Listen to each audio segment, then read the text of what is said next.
And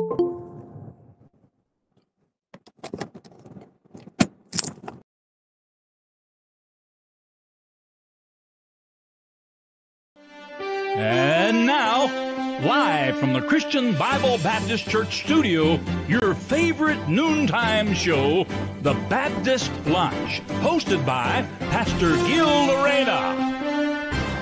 Alright, magandang tanghali po sa inyo lahat. Once again, we are back on your favorite noontime show, The Baptist Lunch. Magandang tanghali po sa lahat po na nakasubaybay North, South, East, and West Corner. At nandito naman po tayo muli para muling lumago sa ating pong programa that will always help us to be more cultivated so we can motivate not only other people around us but even our own family. Magandang tanghali po sa inyo lahat. Magandang tanghali po sa lahat ng mga kapatiran po natin sumusubaybay and keep tuning in, especially sa ating sa inyo mga Team Focus and Team Preparation, and this program is specially made for you.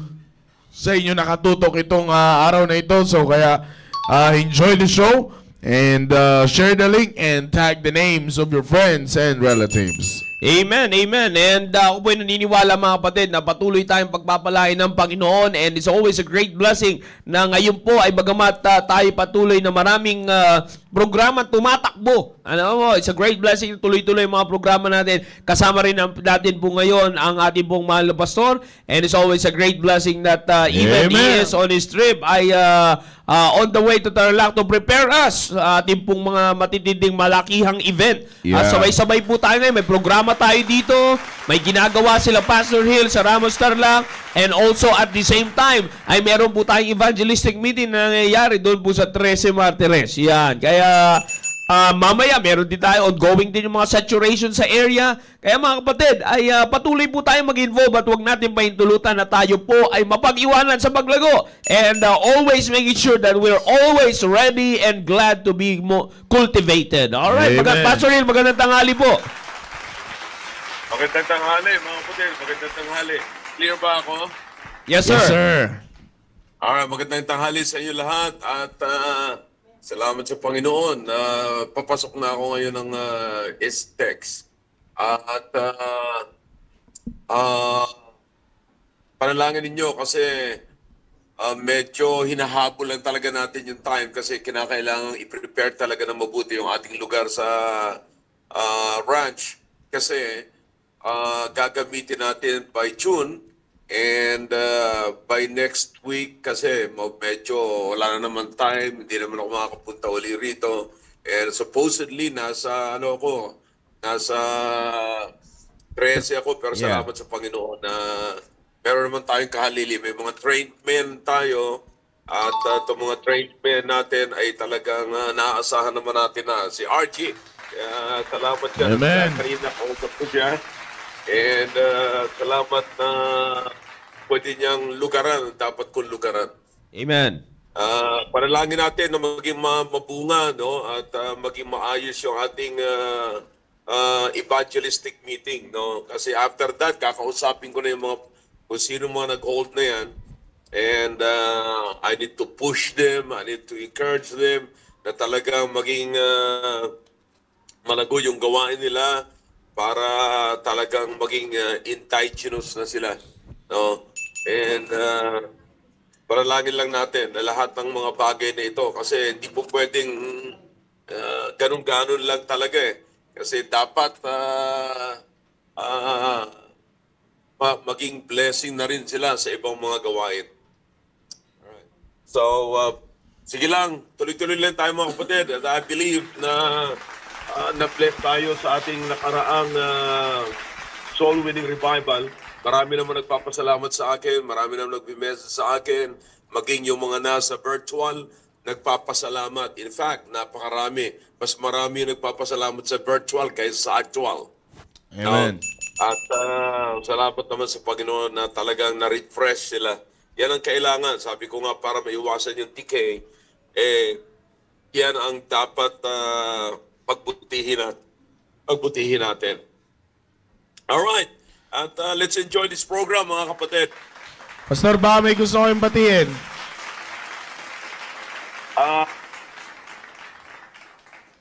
Binati ko ng lahat. Yung yung mga fans nyo po dyan, number 1 fans nyo dyan. Ay, oo nga pala. Hey, yeah. Bira. Sa lahat ng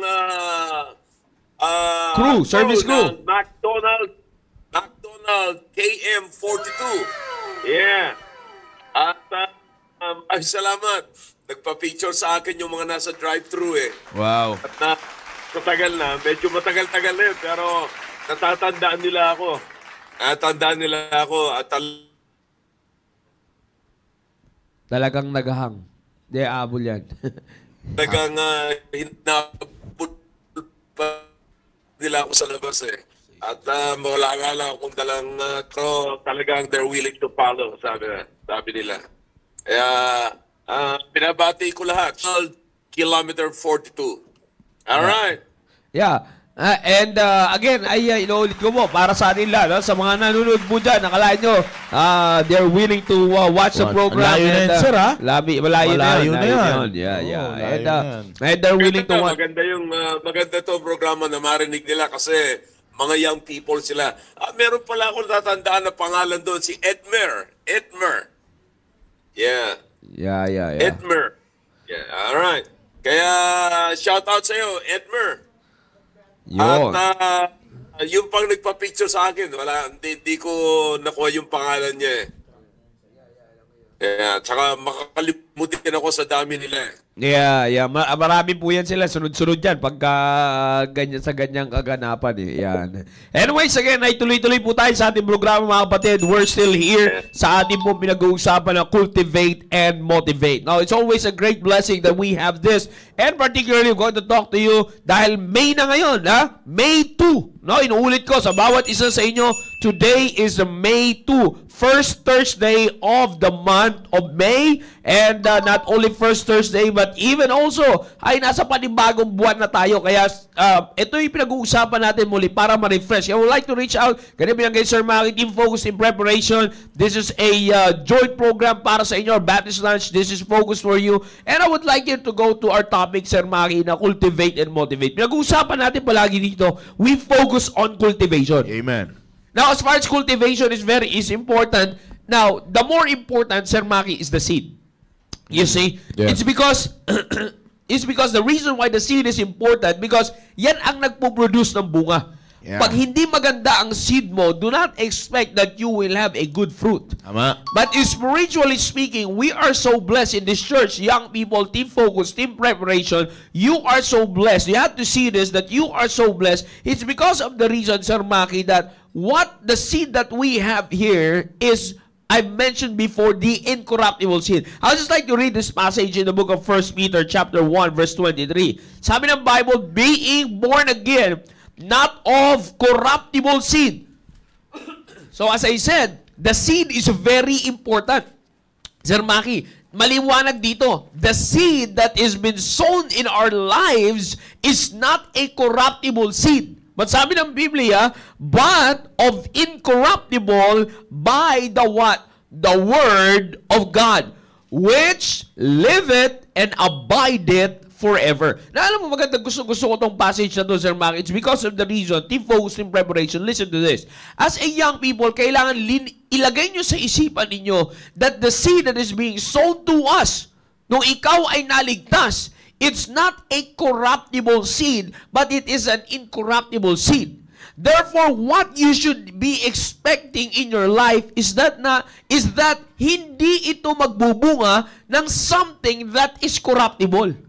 Pero alam nyo, nagiging problema, young people, in your Christian lives, sa pamumuhay nyo bilang isang Kristiyano, seldom na most of the time, or mostly, should I say, we're not trying to judge anyone, but mostly, ang manifestation ng nakikita po natin are corruptible fruits. You see, I would just like to share this to you young people so that once again, nandito na tayo sa May, January, February, March, April, May, we are on the 5th month of the year, 2024. Gusto ko lang sariwain muli sa isipan ninyo that an incorruptible seed cannot bear a corruptible fruit. Hindi yan much. That's why the reason why I'm giving you this is because young people, para ayun, as time passes by, hindi lumalaon ang taon na ito na hindi sariwa sa isipan nyo, hindi nyo palaging nag-check ang sarili nyo. Eto, May, noong April ba, does the incorruptible seed produce an incorruptible fruit in your life? You see? And now, pumasok na tayo ng May. Ano kayang mapuproduce na fruit ng incorruptible seed na sinow sa akin ng Panginoon for this month of May? Ang manifestation kaya is corruptible fruit. Na kaya ko sinasabi ito, so that you will avoid spending this month or you will avoid living in this month with na magkaroon kayo ng isang corruptible fruit. Because tandaan nyo, ito pa lang sa sinimula, sinabi ko sa inyo, an incorruptible seed cannot bear a corruptible fruit. You see, kung incorruptible yung tinanim, therefore incorruptible din dapat yung bunga. Kasi yun yung punlay. Yeah? Hindi pa pwede na. Wala pa naman tayo na, ewan ko, kung may nabalitaan ka siya, Maki, wala kang maitatanim na magandang buto, magandang seed, and then bulok yung bunga. Tama, walang ganon. Walang ganon. You see, you have to put this in mind. Hindi pa pwede na magtatanim ka ng maayos na punla, and then bulok yung bunga. You see, kaya ko sinasabi sa inyo, young people, put this in mind. Kaya ko sinasabi sa inyo, because most of the manifestations ng buhay ng maraming young people ngayon, nataniman ng seed, ng incorruptible seed. Oh, by the way, let me get this straight to you, give this straight to you, ang incorruptible seed na tinutukoy natin dito, Sir Maki, is none other than the Word of God. Therefore, if the Word of God is being sown to you, dapat hindi corruptible yung bunga. But if you're going to check yourselves once again, kayo po ang nakakaalam niyan. Team focus, team preparation. You are the ones na nakakaalam kung yung bunga ba, na yung bunga na nagmamanifest sa'yo na ikaw ay tinaniman ng salita ng Diyos, is it incorruptible or corruptible? Anong nagmamanifest na bunga sa buhay mo? You see, maliwanag yung sinasabi ng Biblia dito, but of incorruptible by the word of God, which liveth and abideth forever. You see, so Sir Maki, ito yung sinasabi ko sa mga nanonood natin ngayon, sa mga kabataan, team focus, team preparation. Ito po yung sinasabi ko sa bawat isa sa inyo, na dapat ninyong makita. You see, the incorruptible seed, maliwanag yung sinasabi ng Biblia, liveth and abideth forever. You see, in other words, it lives forever. Walang pagbabago doon sa seed. The seed cannot change because that seed was described as an incorruptible. So ever since it was sown to us incorruptibly, therefore, yung pagpapatuloy niyan, forever it will be incorruptible. You see, forever that incorruptible seed abideth in you. So ano ang kailangan nating pagtuunan ng pansin dito? Yung bunga ng punla. You see, yan yung kailangan na mapagtuunan ninyo ng pansin sa buhay ninyo, young people. Team focus in preparation on your life today, on the stage of your Christian life today. Anong fruit kaya? Alright? Anong fruit na kaya ang nagmamanifest sa inyo? Because ito yung napahabyawan ko last time. But again, gusto ko lang sabihin sa inyo ngayon, ang pinakamaganda na makita natin dito, young people, team focus in preparation, listen to this. Ang pinakamaganda na makita natin dito, sinasabi ko sa inyo, before pa, walang problema sa punla. Walang problema sa seed.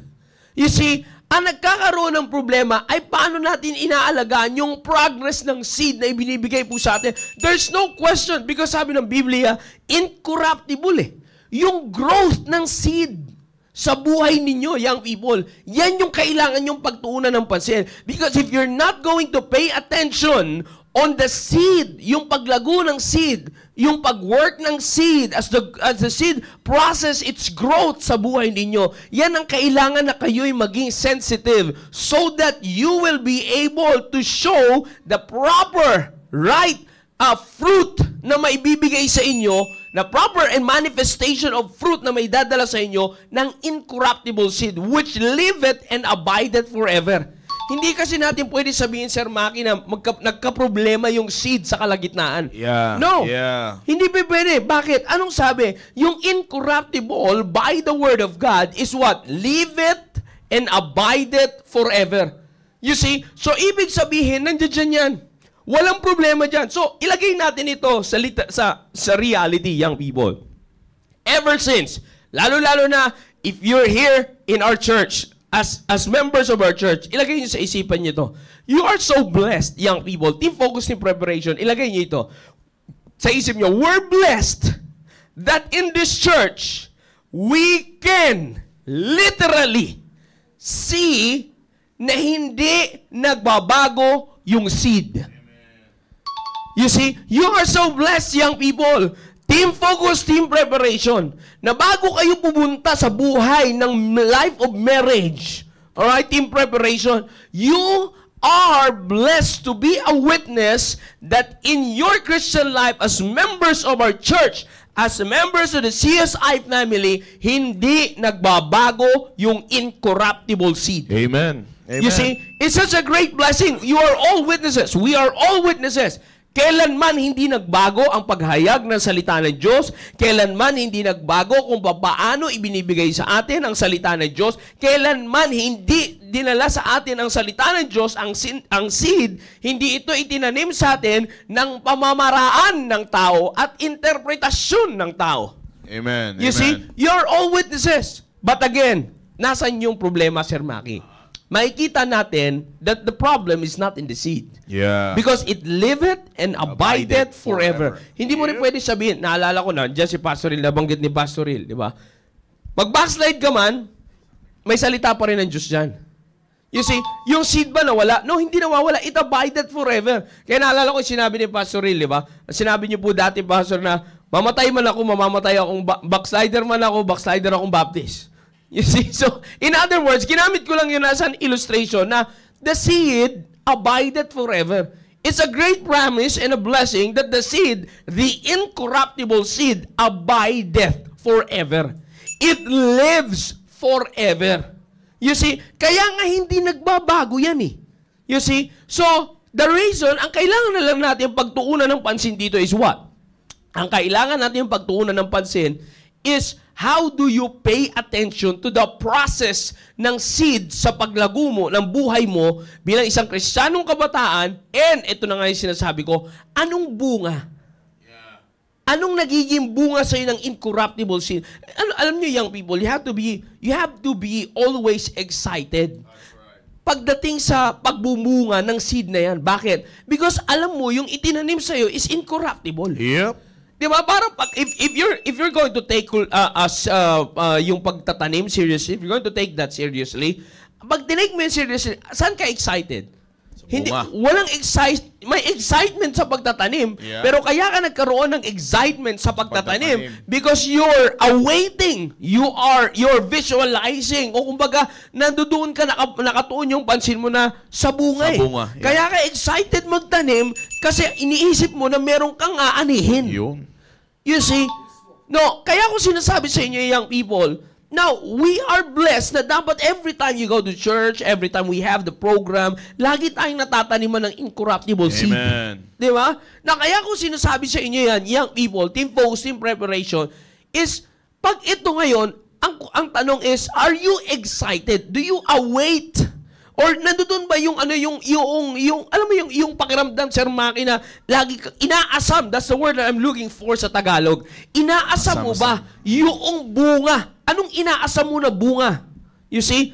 Ano yung inaasahan mo? Ano yung talagang excited ka na makitang bunga ng seed, ng incorruptible seed sa buhay mo? You see? Because most of the time, Sir Maki, napapansin ko, the reason why I'm saying this, again, we're not trying to judge young people. It's just because of the reason that God has given us the privilege to lead you, Team Focus, and to be here to guide you, Team Preparation. You see, ang napapansin ko, Sir Maki, sa maraming young people ngayon, hindi na nagiging big deal sa inyo yung pagtanim ng incorruptible seed. Yeah, tama.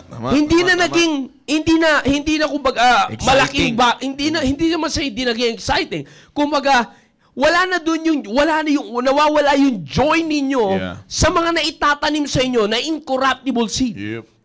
You see, kanina nga lang sa academy, na nag-chapel or tayo kanina sa academy, tinuturo ko sa academy, sinabihan ko kanina yung young people that they should set the example sa higher level. That they should set the example para sa mga lower. Kanina, pinag-amen ko sa chapel or hindi nakaka-amen You say, oh by the way, shout out again sa lahat ng mga parents dyan, lalo na sa mga tatay, lalo na kung tatay kayo, nandito kayo simbahan na ito, dapat maging encouragement tayo sa mga anak natin to say amen. You see, kapag ka nakakatanggap ng totoo ng salita ng Diyos, nakaka-absorb. You see, now let's go back to my topic. Kaya ako sinasabi yan. It's because, Sir Maki, the reason is this. Most of the young people today, nakikita ko, hindi na kayo excited whenever you're being, natataniman kayo ng incorruptible seed. Nawawala na yung joy nyo doon. Kaya nga sabi ko, maraming young people ngayon, pupunta sa simbahan, makikinig ng preaching, tinataniman kayo ng salita ng Diyos. You see, nasa yung joy? Is there a joy? Nandoon pa ba yung joy na meron kayo? You see? Now, kaya ko binanggit yan, it's because of the reason it affects sa pag-await nyo. Nakaka-apekto yan doon sa pagkakaroon nyo ng, ng desire o pagkakaroon nyo ng excitement, ano kayang bunga nito sa akin? Excited ako dito pag nagbunga itong salita ng Diyos. Gusto ko makita ito kung anong bunga nito. Corruptible ba or incorruptible? But of course, if you are excited for the incorruptible seed, the more that you have to be excited for the incorruptible fruit. You see, na kaya ako sinasabi yan, young people, because you really have to pay attention on this. You really have to pay attention pagdating sa bagay na ito. Bakit ko sinasabi sa inyo? Because most of the time, Sir Maki, most of the time, ang nangyayari is that normal na lang. You see, kaya ngayon, ano nangyayari? Tingnan niyo po maliwanag yung sinasabi ng Biblia po dito sa verse 24. Ito ang kadalasang nangyayari sa spiritual life ng maraming young people. Yeah. Nag-sow sa inyo ng incorruptible seed. Alright? Pero pagdating, ang nagiging buhay nyo ay nasa verse 24. Ano sabi sa verse 24? The flower, for all flesh is as grass, and all the glory of man as the flower of grass. The grass withereth, and the flower thereof falleth away. Is he exactly the picture of so many lives ng Christian young people today? Nag-fall away. You see, yung beauty ng Christianity napapalitan ng worldly beauty. Right. You see, yung flower ninyo hindi na nagiging sa halip na namumulaklak para sa ikagaganda ninyo, hindi na. You see, ano pa yung sabi ng Biblia? The grass withereth. Your Christian life is withering. Yeah. You see, the excitement of your Christian life falleth away. Mawawala. Bakit? It's because yun ang sinasabi ko sa inyo Yung joy nyo, yung joy na meron kayo, nung kayo'y tinaniman ng salita ng Diyos, nawala na rin. Yeah. You see, nawala na rin sa inyo. Kaya ngayon, hindi na kayo ngayon naging excited. Ano kayang bunga nito sa akin? You see, ilan sa inyo, team preparation, lalo na kayo. Mag-aasawa kayo. Darating kayo sa buhay ng pag-aasawa. Darating kayo sa buhay ng pagpapamilya. My question to you is this. Are you still excited or are you still awake? Nandoon pa ba yung, I'm still looking for that English word na meron yung hinahanap ko. Yung talagang nandoon yung asam na asam ka na, excited ka na, you're longing for that incorruptible fruit. Ano kaya magiging bunga sa akin lahat nito? Napapakinggan ko sa Baptist Lunch, napapakinggan ko sa The Preparation, may salita ng Diyos, and of course, pagdating sa main preaching, sa mga preaching, sa papakinggan natin every time we have the service, family time with God, meron tayo. So, puro may salita ng Diyos, mga kapatid. You see, na kaya ko sinasabi sa inyo to, team preparation, it's because of the reason, are you excited kung anong magiging bunga niyan pagdating sa pagpasok mo sa buhay pagpapamilya o buhay pag-aasawa? Amen. You see, alam nyo kadalasan, Sir Maki, ang nagiging problema ngayon, masaya. There's joy. Yeah. We say amen, there's joy kapag ka nakikinig kayo ng salita ng Diyos, natataniman kayo ng salita ng Diyos, nandoon yung joy. You see, let's say na nandoon yung saya ninyo. But the question now is this, the problem, sir, is this. Pagdating na doon, halimbawa na lang sa inyo team preparation, pagdating na doon sa pag-aasawa, iba yung inaasam nyo na bunga. You're desiring for the corruptible fruit and not the incorruptible. Yun lang. You see, Minsan ang nangyayari is parang, how do you call this? Nainip. You see, nainip ka sa proseso na ginagawa ng Diyos para magbunga ng incorruptible fruit sa'yo, yung seed na itinanim sa'yo. Yeah. Right. Kaya ngayon, anong nangyayari? Kadalasan na nangyayari sa maraming young people ngayon. May natanggap na salita ng Diyos, mapating focus, mapating preparation. Bakit hindi nakakatapos ng taon na may incorruptible fruit? Kasi hinog sa pilit. Ba't hindi nakakapag-enjoy ng incorruptible fruit? Totoo yun. Yun yung sasabihin ko eh. Nagkakaroon kayo ng hinog sa pilit. Yeah. You see, gusto nyong pahinugin yung sarili nyo ng pilit. You see, kaya ngayon ano nangyayari? Hindi nga ganun yung process ng incorruptible word eh. Maputla. Ang pinag-uusapan dito is forever. You see, sa Bible lang at kay Lord ang may forever. You see, na kaya ko sinasabi sa inyo yan, young people, ilagay niyo sa isipan niyo ito. Maganda itong pinag-uusapan natin ngayon is because para makita ninyo. You see, gusto nyo kagad, minsan, ang problema pa, gusto nyo nga ng incorruptible fruit, pero patay ka naman sa pag-aalaga ng incorruptible seed. Yeah, that's right. Nakuha nyo yan, young people? Team focus in preparation. Kaya ngayon, sinasabi ko nga sa inyo, naging normal ka dito, sa pagtatanim sa'yo, tapos expecting mo, nag-grante ka pagdating sa receive ng bunga, pagbubunga. You see, in-grante ka at awaiting ka sa incorruptible fruit. Pero naging corruptible ka nung tinaniman ka ng incorruptible. You see, kaya ngayon ano nangyayari? Sabi ko nga sa inyo, pagdating sa pag-aasawa na lang, kayo na lang team preparation eh. You see, pagdating na lang sa, even sa team focus actually, gusto ko na rin dalhin sa team focus kasi minsan nangyayari, mas marami pang naikakasalagad sa team focus na wala pa sa team preparation eh. You see, bakit? Yun sinasabi natin kanina, hinog sa pilit. You see, kaya ngayon, ano na lang i-restore natin? Hindi, ayusin naman tayo dyan ni Pastor. Pagkatapos, balik na lang tayo para magpaayos. Sabi ko nga sa inyo, young people, you don't know what the curse is. Imbis na matamis, tumabang. You see? Kaya ko sinasabi sa inyo, young people, ito yung pagtuunan nyo ng pansin ngayon sa sarili nyo.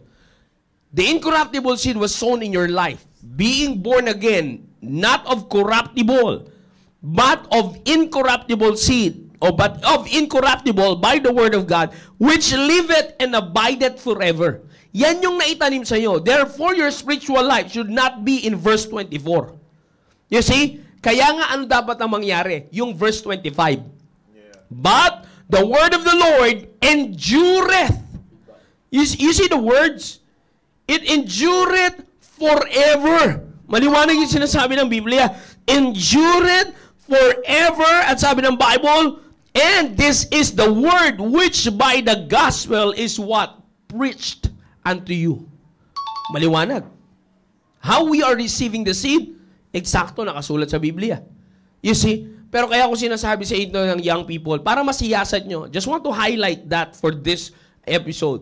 You see, gusto ko lang ipakita sa inyo ang nangyayaring reality ngayon sa buhay nyo, young people. At pwedeng mangyari sa buhay ninyo if you're not going to pay attention seriously on the incorruptible seed that's been sown in your life.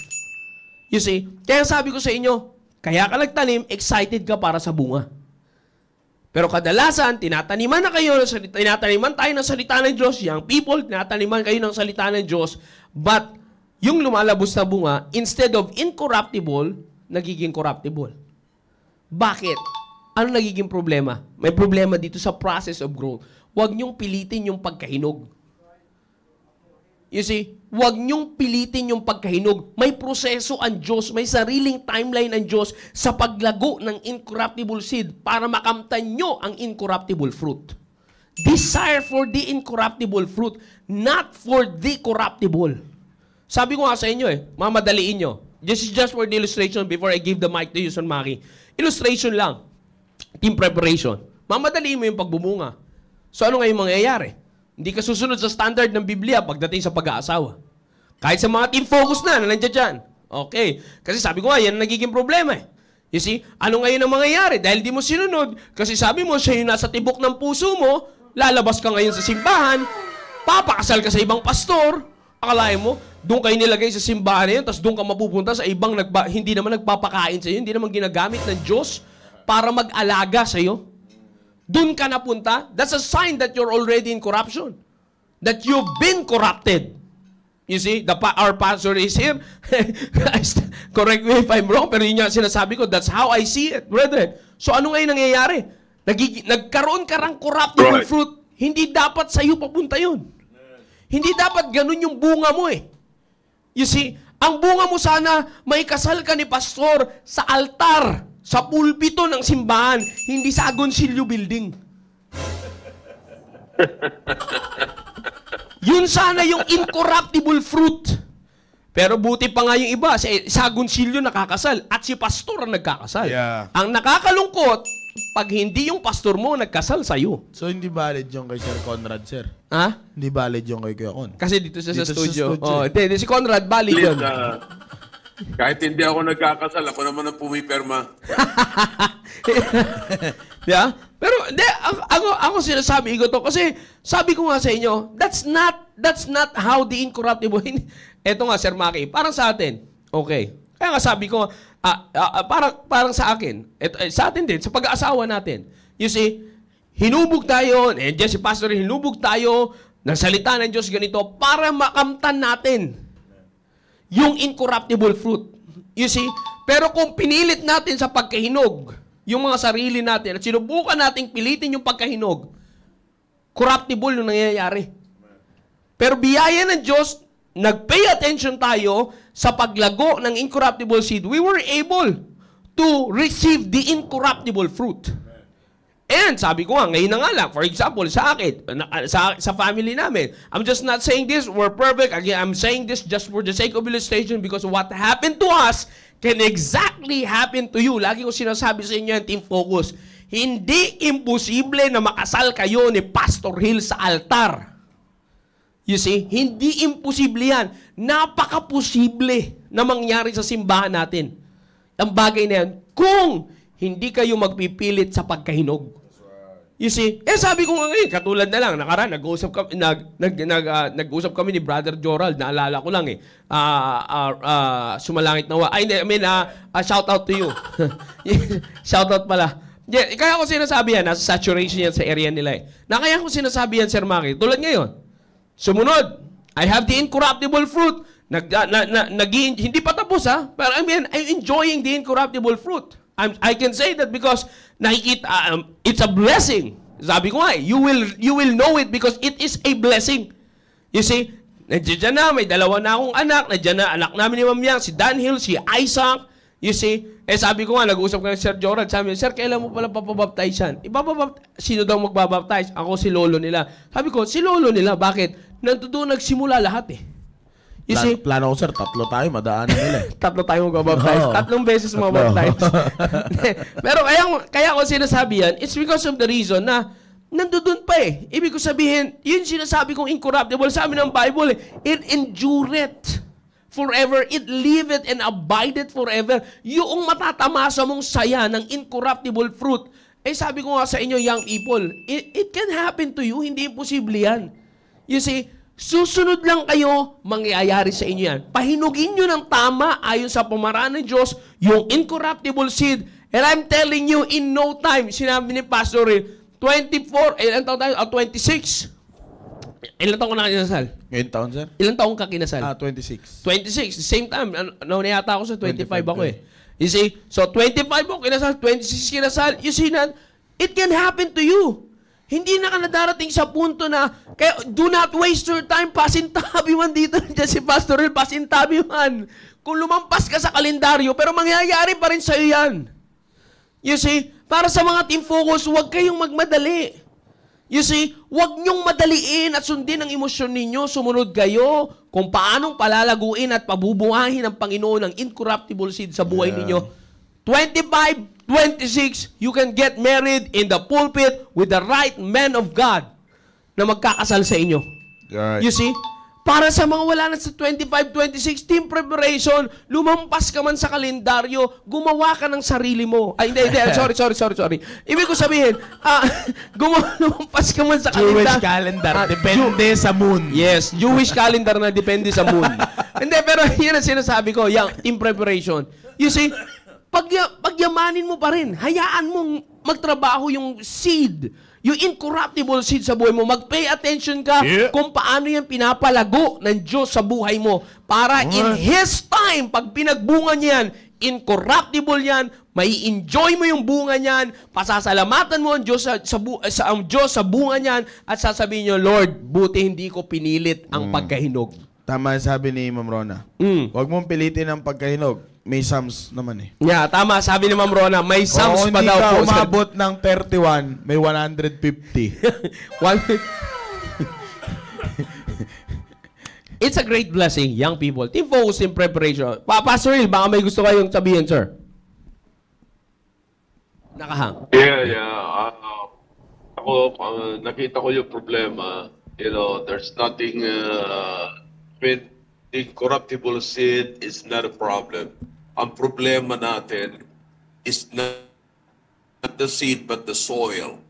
You know, kaya nga, sapagkat may problema tayo sa soil, actually, nagiging problema lamang yung soil pag hindi na nakukultivate. Kaya nga ang usapin natin is cultivation. So, paano i-kinu-cultivate? Pagka kinu-cultivate, kailangan natin dyan ng education sa pagkukultivate. Kaya ang nangyayari, humihingi tayo ng mga counsel, saan natin nakukuha yung proper instruction for cultivation.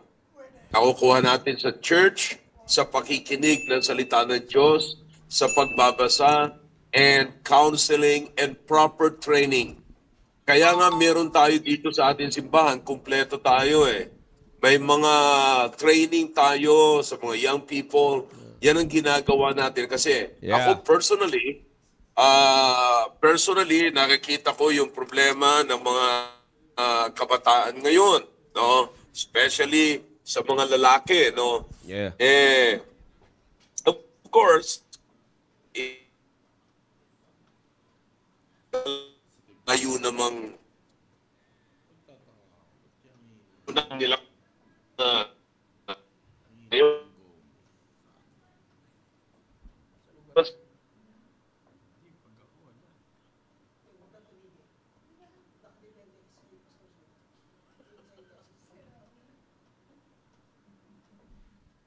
Yeah, medyo nawala. Yeah, tuloy-tuloy lang. May mga programa tayo. Kasi ano yung programa natin? Katulad ng pinaplano ko ngayon during summertime, o kunin ko yung mga kabataan, dadalhin ko rito. Sabi ko nga, kinikwento ko kila Brother Noel, kila Brother Roy, sa mga men, sa mga nakakasama ko sa table. Grabe talaga yung burden ko na matuto sila. Kahit na yung mga domestic lang muna, wag na muna tayo magpakalayo-layo. Yung diskarte lang ba? That's right. Kasi ang talino, nakikita natin niya academic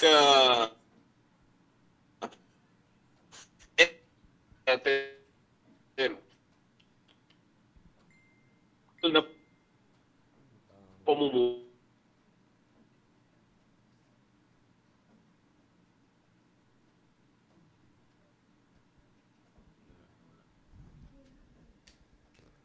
Yeah. Sabi ko nga, parang what yung situation, anong gagawin mo pag nagkaroon ka ng problemang ganito. So halimbawa ngayon, yan ang sinasabi ko, katulad sa inyong dalawa ni Maki, Chow, sinasabi ko sa inyo, halimbawang wala ako sa ganito, anong gagawin nyo? So dapat matuto ng ganun ang mga young people. You see, that is part ng pagtitil natin ng ground or ng soil. So yung soil, kahit na tanamnan mo ng tanaman, hindi may season eh. Ito ngayon, kasi ang seed naman natin is all season. Pero yung soil ay hindi good for all season. You see? So kaya kinakailangan alagaan talaga ng alagaan. Am I good? Amen. Yes, sir. Okay. So, kaya kinakailangan alagaan ng alagaan. Palabas na ako ng toll gate ng Ramos. Kaya nga, dapat i-till talaga yung ground. Kaya, kasi sabi ko nga, all season man yung seed, walang palya yung seed, kaya lang yung soil is not all season. Kaya para magtugma at maging productive yung seed, ay kinakailangan talaga alagaan ng mabuti yung soil, That's yung right. ground. You see? So kaya kinakailangan, paano aalagaan, inuulit ko, sa pakikinig ng salita ng Diyos at sa pakikinig ng counsel, sa pagbabasa, in other words, always pay attention dun sa mga bagay na yon. Or else, hindi na ma-develop yung soil, hindi na magiging productive, kaya makikita nyo parang walang gaanong bunga. You see? Kaya, ang ganda sana sa totoo lang, no? Hindi naman sa sapagkat akong pastor dyan, ang ganda ng simbahan, ang ganda ng programa That's right. natin, and kulang na lang sabihin natin, subukan nyo kayong pumunta ng iba para makita nyo kung anong, in fact, marami na tayong naririnig na ganyan na sinasabi nila. Kamakailan lamang may nagsabi sa akin, napunta sila sa ibang lugar na ganito and talagang wala silang ibang mapuntahan, ibang simbahan. Pumunta sila sa simbahan na ganyan. Kita nila, nakikita-kita lang sila pag Sunday at masaya lamang na simba yung Sunday morning and then Sunday evening, wala na. Wednesday night, wala na. And then, lalong-lalo ng ordinaryong araw, wala na. So, dito sa atin, we always have the privilege and the opportunity na i-till or tinitil natin yung ground, yung soil na alagaan ng mabuti. In other words, grabe yung soil napaka-productive sana kung tinitil, kung kinocultivate. Kaso, hindi nga makultivate. Kaya pag nakita nyo, pag pumunta kayo doon sa parable of the sower, ang makikita mo talagang problema doon is the ground. Iba't ibang klaseng pinapakita ng Panginoon yung ground kasi walang problema sa sower. Okay? Yeah. Yung sower, walang iba kundi ang Diyos. Okay? Panginoon. Yung seed, walang iba kundi incorruptible ground. Incorruptible seed. Pero ang problema na ngayon is the ground, the soil. So, tatlo yung parts na yan dyan. Pero dapat ma-pay attention, bigyan ng attention yung soil. Pagka hindi pa natin binigyan ng attention yan, ay wala na talaga. Forever na hindi na tayo magiging fruitful. That's right. Pero sinabi mo nga kanina, gusto naman nila na maayos na fruits, pero ayaw naman asikasuhin yung soil. Yeah. So kaya ang katanungan ngayon, anong gagawin mo? Bilang isang Kristiyano, you are the soil, so anong gagawin mo? Meron ka ng sower, meron ka ng seed, pero bilang isang soil, ano na gagawin mo? Alright? Ano ang response? Will you be the ground, the soil, na pagka pinatakan ng incorruptible seed, ay talagang masigla ang tubo ng seed. Yeah? Masigla. So, matutuwa rin naman yung sower. Di ba? Yung sower, syempre, kung ako naman yung nagtatanim, matutuwa ako na nakikita ko na, ay, ang taba naman That's ang tinanim right. ko. Ang That's taba right. naman, ang bilis niya pang mamunga. Tapos nung nakita ko yung bunga, ang ganda-ganda ng bunga. So, napakaganda ng bunga. Masarap pakinggan, masarap tignan, at gaganahan naman yun, matutuwa. Kaya pinakamaganda rito ngayon, katanungan, natutuwa kaya ang Panginoon sa atin bilang sower? Di ba?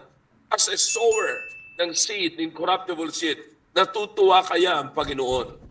Kasi Amen. sa Amen. atin bilang isang soil. Di ba?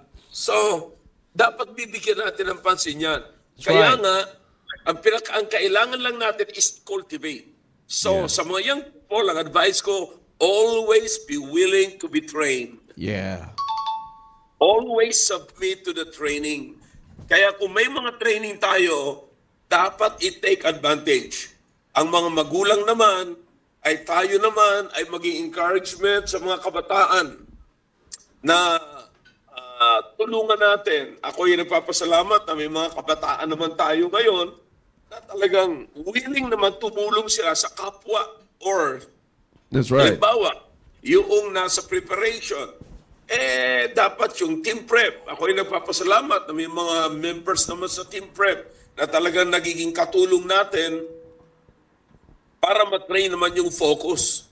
So, it should be that way. Kasi generation by generation yan eh. Dapat yung naunang henerasyon ay makatulong sa susunod na henerasyon. Alright? So, actually, ganun ang programa ko na iniisip ko at ini-implement natin sa ating simbahan. Okay? Kaya, generation by generation, yung mga generation ng mga parents, generation ng mga team prep, ay makatulong tayo sa generation ng focus. At yung focus naman, makatulong naman tayo katulad sa generation naman ng mga juniors. Katulad kagabi, ipinakita ko nga doon sa mga kasama ko sa table, sabi ko, tingnan mo ngayon, dito sa loob ng mess hall natin, makikita natin na dyan yung generation, hanggang 5th generation ang nakita natin kagabi. Yan yung tinuro ko kagabi. Di ba? Yes, sir. Tinuro ko kay Yes, brother, tinuro ko sa atin. Yung mga nasa table natin. Tinuro ko yan. Sabi ko, yan na yung mga generation na yun. No, sana, ganun ang iisipin natin na tayo maging tulong sa lahat na That's ng mga kabataan dyan. Mangyayari lamang yan if we keep on cultivating ourselves. No? Pagka palagi natin kinukultivate, palagi natin tinitil. Walang tigil talaga yan. I'm telling you, you should not be weary and well doing. For in due season, you shall reap if you faint not. Amen. Diba? So, dapat ganun. Pero pagka madali tayo mapagod, mga kapatid, talagang hindi magtatagal, katulad na nangyari, napakalaki mga simbahan, sa Amerika, pero makikita nyo, nagsimula yung decay, pero hindi na napansin, tuloy-tuloy na hanggang sa ngayon. Wala na. Imagine na yung simbahan nag-a-attendance ng thousands of people on Sunday services. Pero ngayon, hindi na nag-i-exist yung simbahan na yan.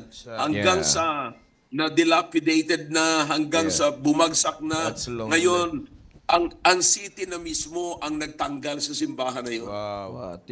So it's so sad, di ba? Nakakalungkot man isipin, pero totoong nangyayari.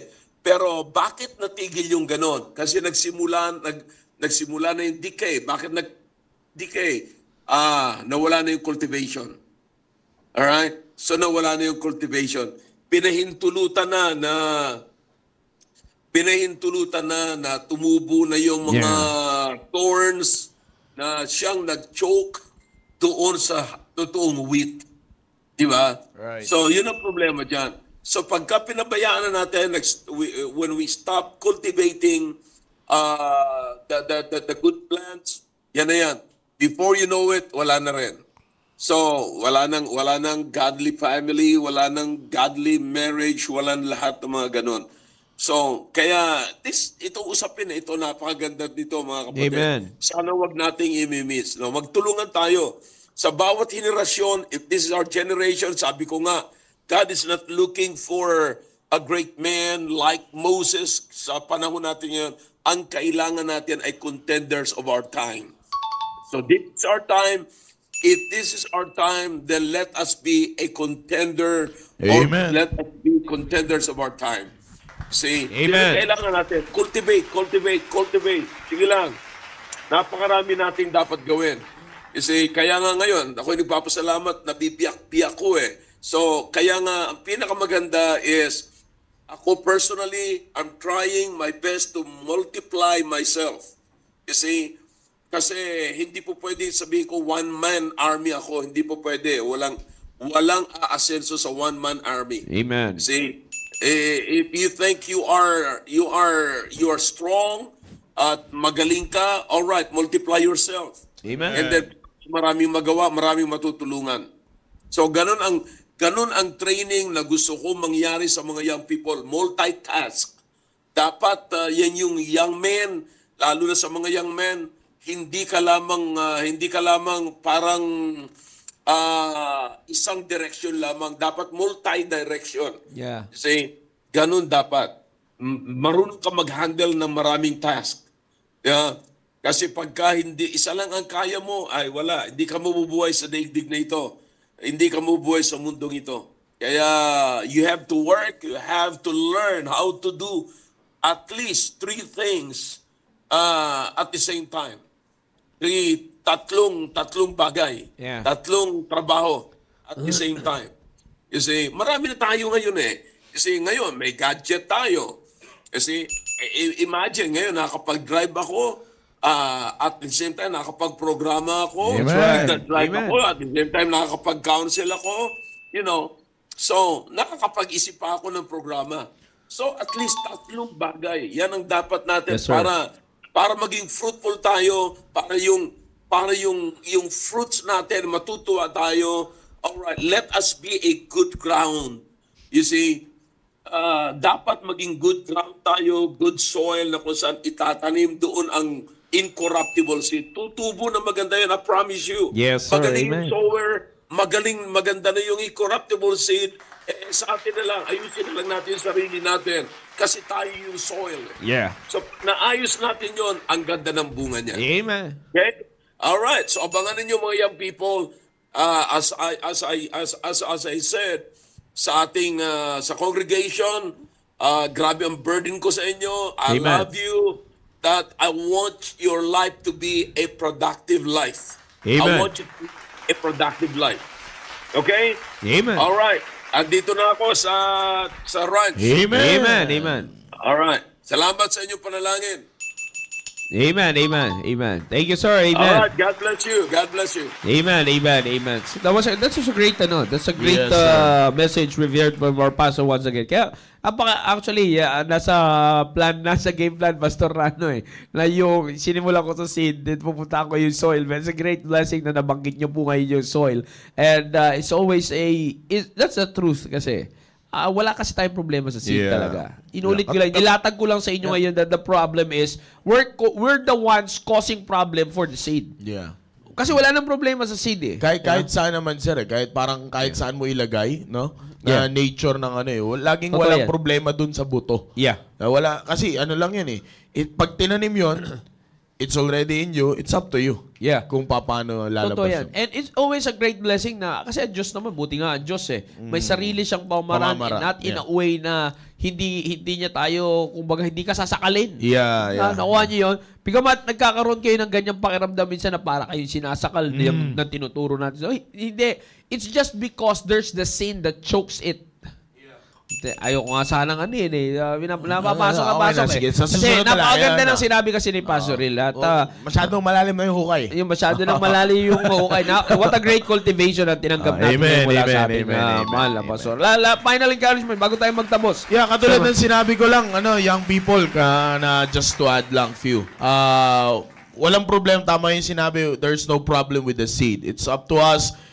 Sabi nga ni Sir Joe kanina, nabanggit kung pipilitin natin, no? Alam nyo, sabi nga natin dito nakikita natin minsan excited tayo sa word na motivate Kasi minsan kasi sir, nandoon yung fame, nandoon yung matataas talaga yung ikaw mismo. Yeah. No? Pero before don't focus on the word motivate. Mas maganda na mapag-focusan mo yung salitang cultivate in order for you na magkaroon ka ng magandang motivation sa iba. Yeah. No? Kasi ang una, parang parang discipleship yan, Sir Joe, di ba? Parang discipleship ang topic natin yun. You disciple yourself first before you disciple others. Amen. Kasi mahirap na mag-disciple ka ng iba kung ang magiging bunga lang din naman ng disciple mo, parang ikaw lang din na walang nagbago. Sabi ko nga sa klase ko ng discipleship, Sir Joe, isipin mo kung hindi mo madi-disciple yung sarili mo, tapos magdi-disciple na iba. Kung magbunga ka ng 5, di 5 kayong problema ng Diyos. Yeah, totoo yan. Diba? 5 pa kayong po problema ng Diyos. Nagdagdag ka ng problema. Nagdagdag ka ng problema, imbis na nagbawas ka ng problema. So, yun yung sinasabi ko, team focus, team prep. The problem is not the seed.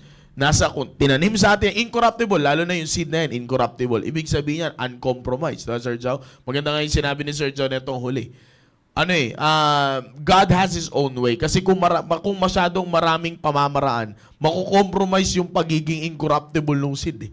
Dapat hindi mabahiran yun. Yeah. Diba? Kaya yun ang pinakamaganda doon, Sir Joe. Yeah, so again, I believe that patuloy tayo lumalago dito, young people, team focus, team preparation. Abangan nyo mamaya, team focus. Just like before we end the program, abangan nyo mamaya, team focus. May panibago na naman tayong topic for this month of May. Naalim ko, team focus, magpapalakas sa inyo at patuloy na naman kayong pasisiglahin sa paumuhay bilang isang Kristiyano para hindi kayo maagaw sa mundong ito ng dyablo. Alright? Muli, maraming salamat. Oy, shout out dyan sa kay Marlene Galon. Yan, magandang tanghali sa inyo. At kay Brother Alfred. Minsan, basta. Yan, amen. Why, my friend? Why, my friend? Why? Amen. Ayan, maganda. See you soon, my friend. Alright, and of course, nakita nyo, iniikot tayo ng ating mahal na pastor. Yan, talagang, basta wag nyo masyado iikot, pastor. Parang gusto na yung puta dyan, Yeah. Yan. So, yan yung At, yan ang tinanong magandang iabang na bunga. Ano yan? May pinakita si pastor na tinanim niya. Gulay. Pangay, pastor, bulok, hinog sa pilit. Parang 5 fingers, pastor. Parang 5 fingers. Yan. Yes, talaga naman. Napaka-green. At sarap sa mata. At, berding-berde. Yan. Napakaganda. Alright, Pastor Will, magwawakas na po tayo. Baka may gusto po kayong final closing para sa ating pong programa. Nakamute po kayo, Pastor. Nakamute. Okay. Abangan nyo mga young people yung aking programa rito na dadaling ko rito ang Team Focus o sino mang mga young people na gusto magpa-train sa akin personally. And ako'y naniniwala na magiging pagpapala ito. Napakalaking training lahat. Matututunan, napakarami. Hindi man lahat, pero sinasabi ko sa inyo, mas marami tayong matututunan dito. Amen. Alright. So maraming salamat, Joe and Maki, sa inyong pag-stay sa programa na yan at tuloy-tuloy natin. At ganoon din sa mga kinatawan ng TBL, The Baptist Lunch, at sa lahat ng ating mga operators, cameramen, at lahat. Ako'y humahanga sa inyo sapagkat yung palipat-lipat ng gamit, hindi madali naman yan. Yeah. Kulang tayo sa mga equipment, pero salamat sa pagtsatsaga ninyo. Amen. And gusto ko lang bigyan ng shoutout yung mga nanonood na Team Focus mula sa si Brother Jeremiah, nag-send sa Team Focus GC, si Sister Rica May Danaw at sa mga kasamaan ni Sister Jennifer Dave Quinones. Yan, shoutout sa inyo mga nasa Team Focus A. At bagamat wala dito yung mga ibang leaders ninyo, nag-send pa rin kayo ng picture na kayo ay nanonood. Yan, sa mga natutulog at nasa bulak-bulang Team Focus, magkita tayo mamaya. At lagot sa leader nyo. Anyways, ganun din. Shoutout din sa mga sa area namin. Gusto ko nag-send ng picture. Sila Sir Ryan at sa kanyang pamilya, si Ma'am Melay. Yan, Team Preparation. Si Ma'am Melay. Pero shoutout dahil South Border. Sila ba nandito? Wala mo nag-send. Dati kasi nag-send sa akin Sir Maki yung Team Prep na sila shoutout ko nanonood. Wala na ako sa Team Prep. Shoutout din kay Ma'am Rona, Sir kay Ma'am Rona, kay Sir Antonio, kay Ma'am Ara, and sa mga host ng ating team preparation, of course, kay Sir Roy, shoutout po sa inyo, and of course, Gusto ko yung shoutout si Sister Crisel. Nag-post ito kanina na nanonood siya habang nagba-Bible notes. Yan. Kay Ma'am Crisel, shoutout po sa inyo. Yan, dahil tinuturo niyo pa. So, sa mga area leaders, nakasama ko ngayon, nakita ko dito si Sir Marvin, shoutout sa inyo. And of course, nakita ko rin dito mga CSI preachers and pastors po natin. Magandang tanghali. Thank you for being with us. And sa mga area leaders, Sir Rudy Daep, yan, magandang tanghali sa iyo. Yan. And of course, all our viewers ng ating areas, North, South, East, and West corner, and all our viewers nationwide and worldwide, thank you for tuning in with us. Once again, on top of all of this, lagi po namin sinasabing, To God be the glory. have a blessed Thursday afternoon, brethren. Goodbye. Pastor, thank you. Love you. I love you.